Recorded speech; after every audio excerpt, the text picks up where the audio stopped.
of Human Services, brought to us by Marcus & Mack, a law firm representing injured people. Boy, that was a build-up. What else we have to say here, Lisa? Good morning. That's a perfect way to start the segment here. So that's a really good recurring commercial, because we really need to continue to get the word out. I mean, we just can't do it for the first couple of weeks. We have to really push this to make sure that everybody hears about the Emergency Rental/Utility Assistance Program, ERAP, all throughout the county. Okay, so what's the box score from this past week? How did we do? Actually, we're improving. So far we've had 311 total applications. So 196 of those are pending. 37 of those have been approved. So basically, altogether, 233 of those 311 are going to be assisted. So that's good news, and I'm pretty excited about that. We did have 78 that had to be denied. 15 were duplicates. And I think what's happening on the duplicates, sometimes the Compass website's down, and it won't save the information for people, so sometimes they have to get on a second time. We've had 7 homeowners. We've had 7 renters who no longer live with the landlord, which is a requirement. We've had 16 that were not COVID-related. We've had 5 households that were over the 80% average median income, and 1 was not a county resident, and 27 no longer needed assistance, so they removed themselves from the list. Okay, but still, that's a pretty good scorecard for this past week, but all those people that you just mentioned and all those people who aren't approved, that's not going to use up $5.5 million. There's plenty of room and plenty of money available for folks if they're behind on their rent or utilities. Yes, and that's why it's really critical for us to continue to push this word out. So we're really encouraging everybody who has family or friends who are in a renting situation, please have them call ICAP if they are behind in their rent or utilities, or if they're struggling to pay rent this month. So I would encourage everybody to get the word out amongst all the families and friends and in the communities. And also anybody on unemployment, please call ICAP to see if you're eligible for this assistance. Yeah, absolutely. And what we need to emphasize is this is a program for Indiana County residents. It's a program for renters. So those of you who are in that situation and you need some help, the help is there and available right now. So working with ICAP, of course, and you mentioned the process and the system that they're using in order to get this. What's the name of that system again? Compass. The Compass system. Yeah, it's a state website where people can go and upload all their information. Hard for us to believe that the Compass system being run by the state would actually falter a little bit, but yeah, just kidding. Yeah, and I think last week it actually did go down a little bit, because it might have been earlier this week. All my weeks are running together, but they had to take it down because they were trying to improve the system so that people could upload their documentation straight onto Compass instead of having to send it into ICAP or any agency separately. Yeah. But they don't tell anybody that. They should. It's too bad it doesn't come with like a warning across, like we're down for construction. It doesn't say that to anyone. So it's hard to understand why you can't put your information in. It gets a little bit frustrating too. But ICAP can help alleviate all of that pressure and all of that stress by basically doing the work for you. Right, and I would say to anybody who is having trouble with Compass, just call ICAP then, because they can take all of your information and they can input it into Compass at a later time or even with you while you're on the phone. So there's different ways around it if you are struggling to fill out the Compass application. I think one of the interesting and important things to emphasize, Lisa, is we've been talking about rent, and rent is obviously something that is very, very important to people, being able to pay it, not falling behind, not getting into arrears.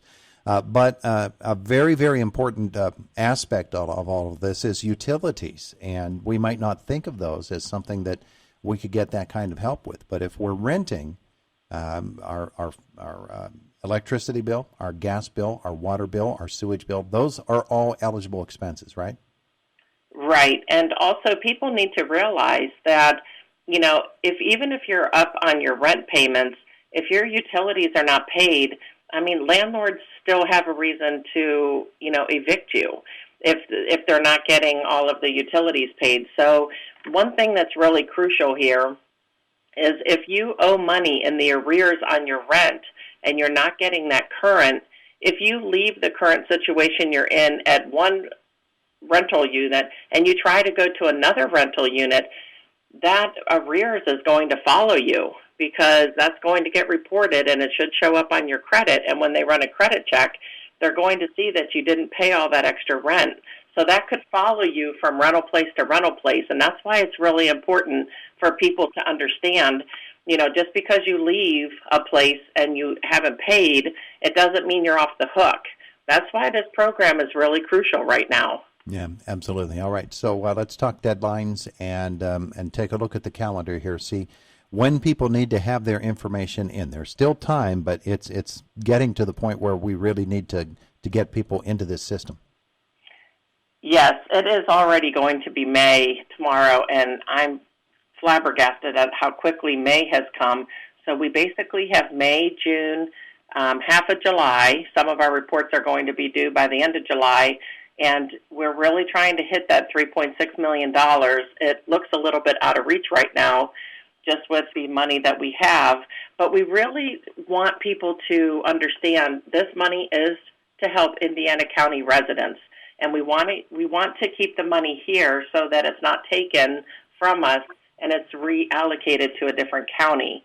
So if everybody, like I said, could just help us spread the word and keep pushing it out, and anybody who's on unemployment and anybody who's renting at this time, maybe you're not thinking that there's, ways that COVID has affected you that maybe ICAP can assist you with.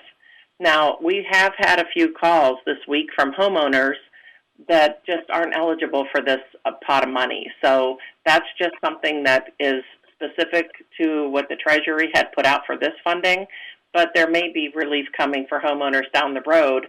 I just don't know about any of that yet. Also, the people who are over income, I know they're very frustrated by that, but what I would say is that these guidelines, again, came from the federal government. So if anybody who's over the income guideline and is frustrated, then, you're always able to call your congressional representatives, Representative G.T. Thompson, Senator Toomey's office, Senator Casey's office.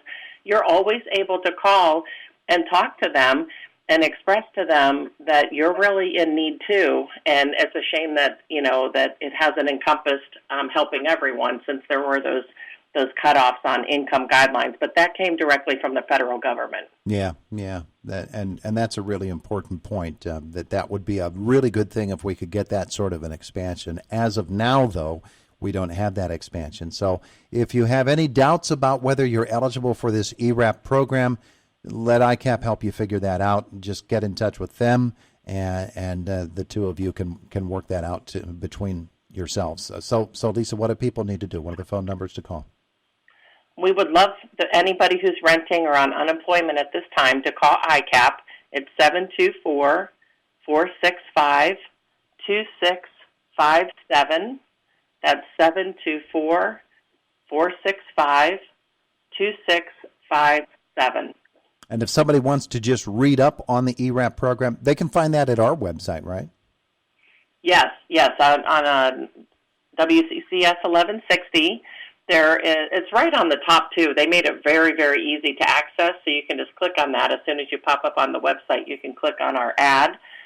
It's also on the ICAP Facebook page. It's also on the Indiana County Department of Human Services Facebook page. And we're trying to share this out, as I said, as much as we are able to. We just did a boost of it through the CAC website, the Children's Advisory Commission website, because that has a lot of agencies that work together and, working with clients and parents who, maybe could benefit from this help. This is something where I'm really encouraging people not to let pride get in your way. Please come forward and let us assist you if you're eligible for this program. I would rather much see people get up and current on their rent to give them a good starting place so they can get back up on their feet again. That's what this is all about. Very, very good. Lisa Spencer, thank you so much for visiting with us again today. Let's do it again next Friday, okay? All right, that sounds great. And then I think, I'm just looking at next Friday, that one will be actually 9:45, so we'll be an hour later just for timing on that one, just in case somebody's really listening in on this every Friday to see how we're doing. But they'll be listening to you anyway because it's such a good show. So I'm sorry, but the Lisa Spencer show is top rated in this market. Yes, yes. And I listen to your show every day. I put it on every time I come in because it's really great information, and the interviews are very helpful because it helps you stay up on what's going on in Indiana County. So I appreciate that too. Aren't you nice? Thank you, Lisa. Have a wonderful weekend. Okay, you too. Bye-bye. Bye now. You too. Bye-bye. Bye now.